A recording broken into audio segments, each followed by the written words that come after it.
এখন আমি আলোচনা করব আল্লামা ইকবালের একটা কথা, যে আলমানি সে বেহতার হে তুরানি। এই কথাটা মানে কি?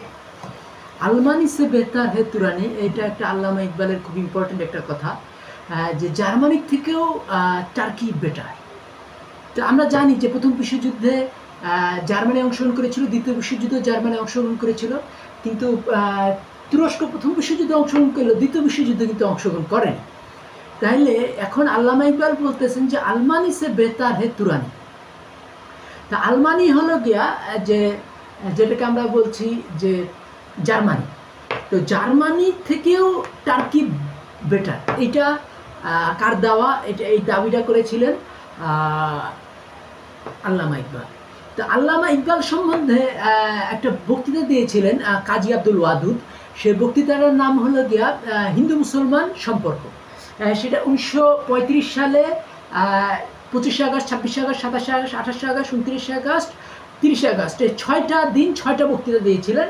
এটাকে নিজাম বক্তৃতা বলে। তো এই নিজাম বক্তৃতায় আমরা যখন ঢুকি তখন তিনি কিন্তু দেখা যায় যে কাজী আব্দুল ওয়াদুদ কিন্তু আল্লামা ইকবাল সমালোচনা করছেন, পাকিস্তান প্রস্তাবের সমালোচনা করছেন, এবং তিনি বলতেছেন যে যেহেতু আল্লামা ইকবাল দাবি করতেছেন যে নাম কি বলে আকবর এবং কবিরের হিন্দু মুসলমান মিলনের চেষ্টা সফল হয়নি, তো কাজেই আল্লামা ইকবাল বললেন যে হিন্দু মুসলমানের মিল হবে না। কিন্তু আসলে কি ব্যাপারটা তো সহজ?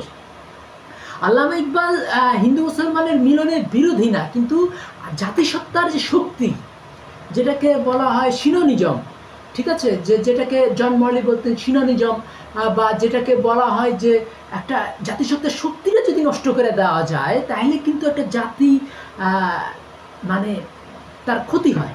তো এই যে আল্লামা ইকবাল চাচ্ছিলেন যে ইসলাম তার ফুললি ফাংশনাল একটা স্টেট পার্ক, হিন্দুইজম একটা ফুললি ফাংশনাল স্টেট পার্ক, এবং হিন্দুইজমে তিনি অতটা সাপেক্ষে ছিলেন না, কারণ হিন্দুইজমের মধ্যে বর্ণবাদ আছে। আল্লামা ইকবাল বর্ণবাদকে পছন্দ করতেন না। তাহলে এখন আমরা যদি এই বিষয়টা আলোচনা করি যে বর্ণবাদ কি, বর্ণবাদ হলো গিয়া যে একজন তার কর্মের জন্যই সে হবে। আল্লামা ইকবাল বলছেন যে বর্ণবাদ হলো গিয়া যে মানে হিন্দুইজমের যে বর্ণবাদ সেটা হলো গিয়া তার কর্মের উপরে তার ক্লাসিফিকেশন হবে না, তার জন্মের উপরে। একজন যদি ব্রাহ্মণ গোত্রে জন্মায় সে ব্রাহ্মণ হবে, একজন যদি শূদ্র গোত্রে জন্মায় সে শূদ্র হবে। তো কাজে এই জিনিসগুলো আমাদের মাথার মধ্যে রাখতে হবে যে ব্রাহ্মণ কী জিনিস, শূদ্র কী জিনিস, এই জিনিসগুলো যদি আমরা মাথার মধ্যে রাখি তাহলে কিন্তু হিন্দুইজমের যে খারাপ দিকগুলো সেইগুলো কিন্তু আমরা অ্যাভয়েড করতে পারি। তাহলে হিন্দুইজমের যে খারাপ দিক সেটা কি? যে বর্ণবাদ। আর কমিউনিস্টের খারাপ দিক কি? কমিউনিজমের খারাপ দিক হলো গিয়ে গোটা সবাইকে সমান করে দেওয়া। যে একজন দারোয়ান আর একজন প্রফেসর কিন্তু খুব বেশি পার্থক্য রাখে না কমিউনিস্ট রাষ্ট্রে।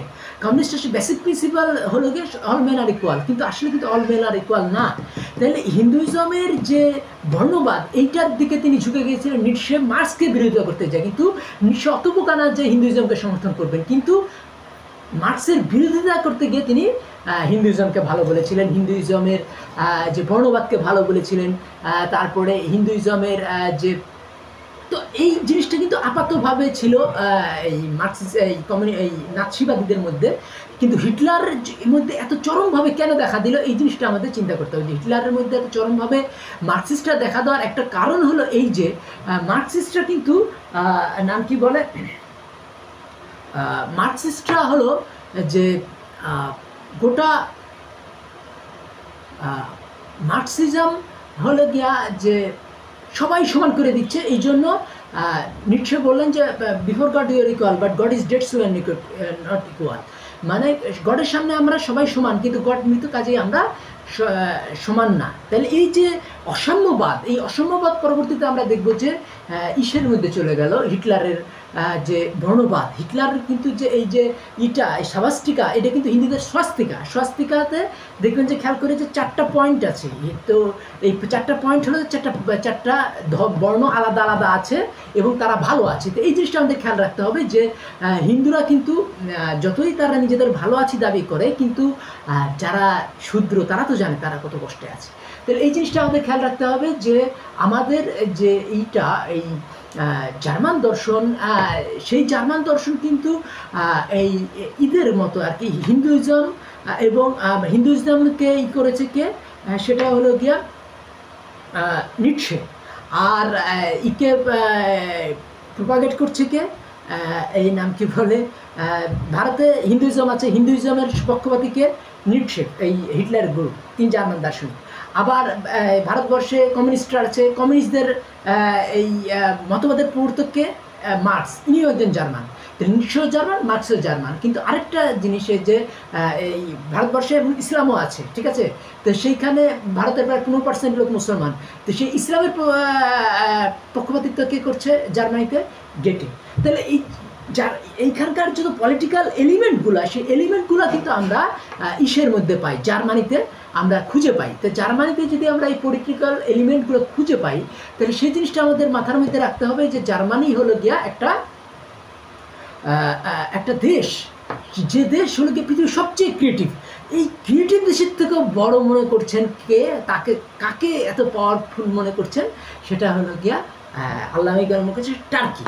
এবং বলা হয় যে জার্মানিতে এত আবিষ্কার হতো যে ইংল্যান্ড, ফ্রান্স, কানাডা এবং ইউএসএ, এই 4টা দেশ একত্রে এত আবিষ্কার করতো না। কিন্তু টার্কি কোন হিসেব হিসাবে জার্মানির থেকেও সেরা, এই আলমানি সে বেতার হে তুরানি, এই কথাটা আল্লামা বলছেন। তো এই জিনিসটা আমাদের খেয়াল রাখতে হবে যে তুর্কি কিন্তু, এবং এই যেটা হয়েছিল যে এই ইসের বক্তৃতা হয়েছিল, নাম কি বলে, বক্তৃতাটার নাম হলো গিয়া যে এই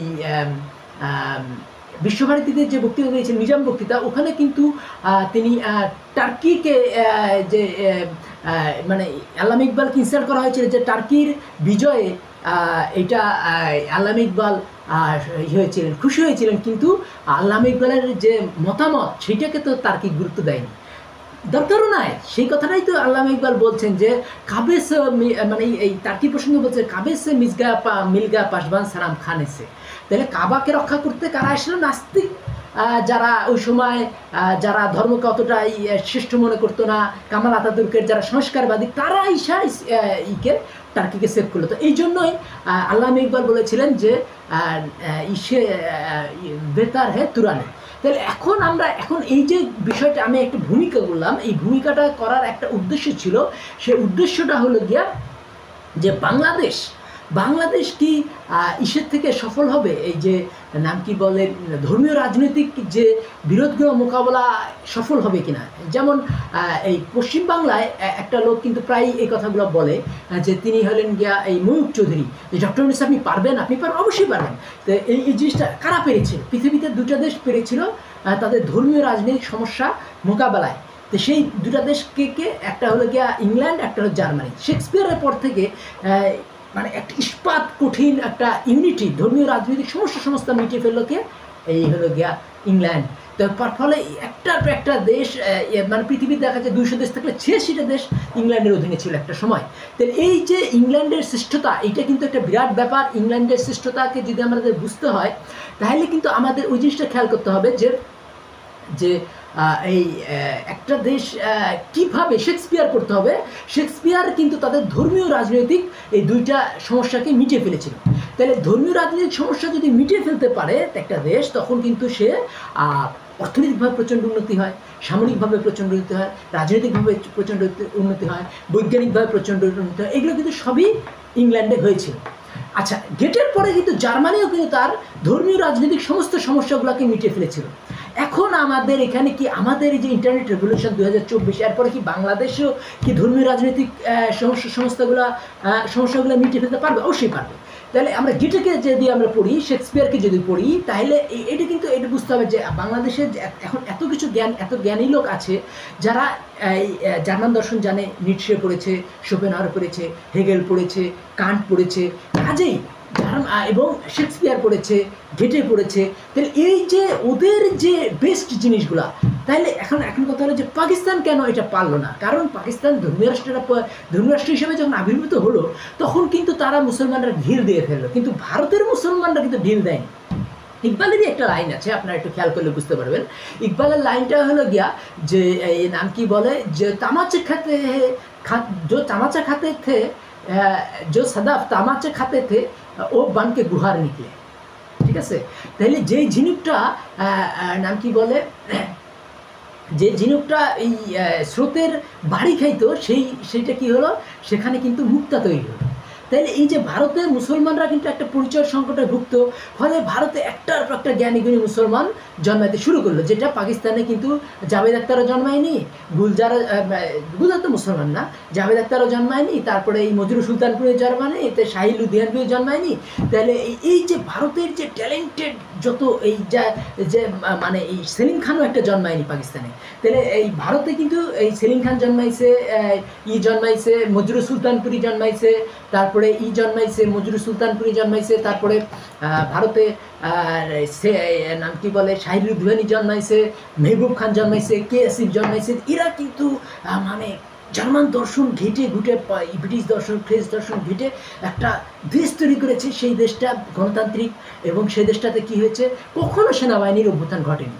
যদি এরা যদি না থাকতো, বিশেষ করে এদের পূর্বসূরি গালিব এবং ইকবাল যদি ভারতের প্রিভিলেন্ট না হতো, তাহলে কিন্তু পশ্চিমবাংলায় যেমন কমিউনিজমরা প্রায় 34 বছর শাসন করেছে, ভারতেও কিন্তু কমিউনিস্ট চলে আসতো।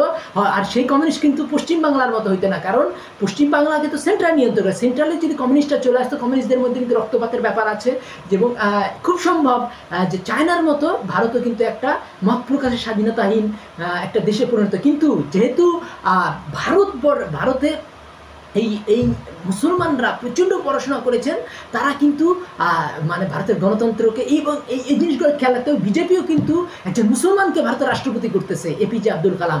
তাহলে এবং অনেক বিজেপি কিন্তু অনেক ভারতীয় মুসলমানকে ভারতরত্ন দিয়েছে। তাই এই জিনিসটা খেয়াল রাখতে হবে। বিজেপি কিন্তু এই বিজেপি কিন্তু ইকবালের বিজেপি, এই বিজেপি কিন্তু বঙ্কিমের বিজেপি না, যেটা আহমদ শাহ বুঝতেও পারেননি। তাই এই জিনিসটা আমাদের বুঝতে হবে যে ইকবাল, এই মজরু সুলতানপুরি, এই যে এই সাদিক নাম কি বলে, এই নাম কি বলে জাভেদ আখতার, তারপরে এই শাহিল লুধিয়ানভি, এরা কি বলতে চাচ্ছে? এরা কিন্তু অনেক ট্যালেন্টেড মুভি করেছেন। যেমন প্রেস্টিজ একটা মুভি আছে, এখানে কিন্তু দেখাচ্ছে যে মুভি কিন্তু প্রেস্টিজ কি শুধু দিলীপ কুমার করেছিলেন, নাদ্রা করেছিলেন, এর নায়িকা ছিলেন নিম্মি, নাদ্রা, দুই নায়িকা ছিলেন, এবং নায়ক ছিলেন দিলীপ কুমার। অসম্ভব চমৎকার একটা মুভি। আপনারা দেখেন যে গণতন্ত্র কিভাবে রাজতন্ত্রের উপর বিজয় লাভ করে। এইটা কিন্তু এই নাম কি বলে বা প্রেস্টিজ মুভির একটা নাম কি বলে উপজীব্য। তাই মুভিটা কিন্তু প্রথম টেকনিক্যাল মুভি ভারতের। এবং দিল মে ছুপা কে প্যার কা তুফান লে চলে, আজ কি হাম আপনি মौत का सामान ले चले, যে নাম কি বলে, ও লে চলে হে আন তো হাম জান লে চলে। এখানে মানে কি দিল মে ছুপা কে প্যার কা তুফান লে চলে, হৃদয়ের মধ্যে লুকিয়ে ভালোবাসার তুফান নিয়ে যাচ্ছি। এবং ও লে চলে হে আন তো হাম জান লে চলে, ও প্রেস্টিজ নিয়ে গেলে আমি আমার জান নিয়ে চলছি। হ্যাঁ, তা এই যে গানটা, মানে এখানে শেষ পর্যন্ত দেখায় কি যে রাজার প্রেস্টিজ আছে, জনগণের প্রেস্টিজ তার থেকেও বেশি। তো এই জনগণের প্রেস্টিজকে এস্টাবলিশ করেছিলেন কে? এটা ইকবাল এবং গালিব। কিন্তু আমাদের এখানে কি জনগণের প্রেস্টিজ, জনগণের প্রতি করুণা আছে। আসমানির প্রতি জসীমউদ্দিনের কবিতা পড়েন, বা এই যা কিছু হারায় গিন্নি বলেন কেষ্টা বেটাই চোর, তারপর 2 বিঘা জমি রবীন্দ্রনাথের, বা ওই যে কেষ্টাকে নিয়ে যে ইগুলো, এখানে জনগণের কবিতা আছে। জনগণের প্রেস্টিজ, জনগণকে অপমান করা যাবে না, ঠিক আছে? একজন ফকিরের যে প্রেস্টিজের কথা ইকবাল বলছেন, এই জিনিসটা যদি বাঙালি জানতো, তাইলে কিন্তু কোনো ঢাকা ইউনিভার্সিটির ভাইস চ্যান্সেলর বলতে পারতো না যে ফকিরের বাচ্চা কতগুলো আসছে, ছাত্রদেরকে ফকিরের বাচ্চা বলতে পারে, সাহস পেত না। কারণ ইকবাল নিজেকে ফকির বলতেছেন। ইকবাল এতটাই পড়াশোনা ছিলেন, যে কোনো বিশ্ববিদ্যালয়ের ভাইস চ্যান্সেলর তার কাছে মাথা নিচু হয়ে যায়। ভারতের যে কোনো সম্রাট, পাকিস্তানের যে কোনো সম্রাট, দক্ষিণ ভারতের যে কোনো রাজা, যে কোনো জ্ঞানীগুণী ইকবালকে স্যালুট করে। তাহলে এই জিনিসটা আমাদের বুঝতে হবে যে ওদের যে ইকবাল একটা লাইনে আছে, তেরা নামাজ বেসুরুর, তেরা ইমাম বেসুরুর, তেরা নামাজ বেহুজুর, তেরা ইমাম বেসুরুর, এসে ইমাম সে গুজার, এসে নামাজ সে গুজার। তার মানে কি, যে তোমার ইমামের জ্ঞান নাই, তোমার নামাজেও শান্তি নাই, এরকম নামাজ থেকেও বেরো, ইমান থেকেও বেরো, ইমাম যে নেতা। তাহলে এই যে একটা কথা, যে নামাজ পড়তে গেলে ইমামটা ঠিক করা লাগে। তো এই ভারতের যে পড়াশোনা, ওদের যে লিডার পোয়েট হলো ইকবাল, লিডার পোয়েট হলো মির্জা গালিব। কিন্তু আমাদের লিডার পোয়েটকে এটা বুঝতে হবে। আমাদের লিডার পোয়েট হলো বঙ্কিম, আমাদের লিডার পোয়েট হলো কে মাইকেল, আমাদের লিডার পোয়েটকে রবীন্দ্রনাথ ঠাকুর। এরা তিনজনই কিন্তু ভিতরে ভিতরে বর্ণবাদী ছিলেন। এই জিনিসটা খেয়াল রাখতে হবে। মাইকেল অতটা বর্ণবাদী না হলেও কিন্তু বাকি দুইজন রবীন্দ্রনাথ এবং বঙ্কিম প্রচণ্ড বর্ণবাদী ছিলেন। আর মাইকেল ছিলেন কি, তিনি শয়তানের জয়গাথা গেয়েছেন। তার কি এই যে মেঘনাদ বধ কাব্যে রাবণ তো এখানে ভিলেন বা শয়তান, কিন্তু তাকে তিনি ভালো দেখানোর চেষ্টা করেছেন। তাহলে এই জিনিসটা আমাদের খেয়াল রাখতে হবে যে বাংলাদেশ কি তাহলে এখন এই শেক্সপিয়ার, গেটে, তারপরে এই নাম কি বলে ঘেগেল, কান্ট, তারপরে এই হবস, লক, রুশো, এদেরকে করে একটা নতুন সমাজ তৈরি করতে পারবে, যেটা ধর্মীয় রাজনৈতিক বিরোধগুলোকে মিটিয়ে একটা সুস্থির সমাজ, যে সমাজ গোটা বিশ্বে প্রেস্টিজের সাথে বেঁচে থাকতে পারবে। বাঙালিদের যে প্রেস্টিজ, সেটা কি পারবে? অবশ্যই পারবে। কারণ কি, এখনকার আপনি যদি বাংলাদেশিদের ইউটিউব ভিডিওগুলো দেখেন, অসম্ভব জ্ঞানীগুণী ভিডিও, অসম্ভব লেখাপড়া এখানে করা আছে। তো এখানে দেখতে হবে যে আপনি যদি একটা বইয়ের কথা নাম আপনারা পড়তে পারেন, ভারত প্রসঙ্গে, এই বইটা লিখেছেন প্রায়, এখন তার বয়স 92, এখনও তিনি ইউটিউবে অ্যাক্টিভ, সংবাদ মাধ্যমে অ্যাক্টিভ, এখনও তিনি বই লিখছেন। তিনি হলেন কি বদরুদ্দিন উমর। তার একটা বই যদি আপনি পড়ে দেখেন ভারত প্রসঙ্গে, ভারতের রাজনীতিকে নিয়ে কতখানি পড়াশোনা করেছেন ভারত প্রসঙ্গে বইটা লেখক বদরুদ্দিন উমর, আপনারা যদি পড়েন আপনারা মানে স্তম্ভিত হয়ে যাবেন যে বাংলাদেশিদের এখন পড়াশোনা কোন পর্যায়ে চলে গেছে। সিরাজুল ইসলাম খান, তার বয়স প্রায় 88 বা 90, তিনিও কিন্তু প্রচুর পড়াশোনা করেছেন। এবছরও দুই তিনটা বই পাবলিশ হয়েছে, তার গত বছরও 3-4টা বই পাবলিশ হয়েছে। তাহলে 88-90 বছরের লেখক যখন বই লেখে, তখন বুঝতে হবে যে আবার আরেকজন আছেন, নাম কি বলে, সিরাজুল ইসলাম চৌধুরী তো লিখছেন, আরেকজন লিখছেন হলেন গিয়া, তিনি হলেন গিয়া ফজলুল হক, তিনি হলেন গিয়া একে ফজলুল হক, মানে তিনি ঢাকা ইউনিভার্সিটি বাংলার টিচার। তারও বয়স হয়েছে 80-র উপরে, 85-র মতো। তিনিও প্রচুর বই লিখছেন। আরেকজনের 85-র মতো বই হয়ে গেছে, বই লিখতেছেন। তিনি হলেন গিয়া বিশ্ব সাহিত্য কেন্দ্রের চেয়ারম্যান, তিনি হলেন গিয়া বিশ্ব সাহিত্য কেন্দ্রের চেয়ারম্যান, তিনি হলেন গিয়া এই নাম কি বলে আব্দুল্লাহ আবু সাইদ। তাহলে এই যে এইসব বর্ষিয়ান লেখকরা যখন তাদের লেখার উদ্দীপনা, একটা জাতি কখন গড়ে ওঠে জানেন? যখন তার মধ্যে উদ্দীপনা থাকে। সেই উদ্দীপনারা কিন্তু আমাদের লেখকদের মধ্যে, আমাদের এই যে যারা 24 জুলাইয়ের যে বিপ্লবের যারা তরুণরা, কিশোররা, তাদের প্রাণ উৎসর্গ করে বুড়ো বুড়ো লেখকদের মধ্যে প্রাণ ভরে দিয়েছেন। তো এই প্রাণগুলো ভরে দেওয়ার ফলে এখন কি হচ্ছে, বাংলাদেশিরা প্রচুর ইউটিউব ভিডিও বানাচ্ছে, প্রচুর বই লিখছে, প্রচুর মানে তাহলে কি বাংলাদেশের অবশ্যই কিন্তু সিনেট প্রতিষ্ঠা করবে, বাংলাদেশের অবশ্যই আজীবন বিচারক প্রতিষ্ঠা করবে, বিচার বিভাগের স্বাধীনতা এবং জ্ঞানী গুণীদের গণতন্ত্র যেটা আমেরিকাতে আছে সেটাও ইনশাল্লাহ আসবে। তখন কী হবে, বাংলাদেশিরাও কিন্তু সায়েন্সে নোবেল প্রাইজ পাবে, বাংলাদেশিরাও কিন্তু 200 কোটি বাজেটের মুভি করবে। 30 কোটি বাঙালির কিন্তু একটা সায়েন্স নোবেল নাই, কিন্তু 9 কোটি তামিলের প্রায় 3টা সায়েন্স নোবেল আছে। তাহলে বাঙালিরা কিন্তু সায়েন্স নোবেল পাবে এবং বাঙালিরা গণতান্ত্রিক হবে, বাংলাদেশের সিনেট হবে, সিনেটের অনুমোদন ছাড়া রাষ্ট্রপতি কোনো কাজ করতে পারবে না। এই ধরনের একটা গণতন্ত্রের দিকে হয়তো বাংলাদেশিরা যাবে, কারণ বাংলাদেশিরা এখন বুঝতে সক্ষম হয়েছে যে ইংল্যান্ডের থেকেও আমেরিকার গণতন্ত্রটা আরও বেশি এফেক্টিভ, আরও বেশি জবাবদিহিতামূলক। তো আমেরিকার প্রেসিডেন্টকে পর্যন্ত বলতে হয় যে কি কথাটা বলতে হয় যে আমেরিকার প্রেসিডেন্ট কী বললেন, ট্রাম্প, যে নাম কি বলে যে I will see in the court, মানে কোর্টের অধীনে কিন্তু প্রেসিডেন্টও কিন্তু তার নিজের মামলা তুলে নিতে পারেন না আমেরিকায় বা ইংল্যান্ডে, তা আমাদের বা অস্ট্রেলিয়ায় বা কানাডায়। তো এই গণতান্ত্রিক দেশগুলোকে আমরা, ইউরোপের যে গণতান্ত্রিক আরও কিছু দেশ আছে, ঠিক আছে, এই গণতান্ত্রিক দেশগুলোকে আমরা ফলো করব এবং এই ইসলামী মূল্যবোধকে আমরা ফলো করব। জার্মান দর্শনের মূল ভিত্তি কি?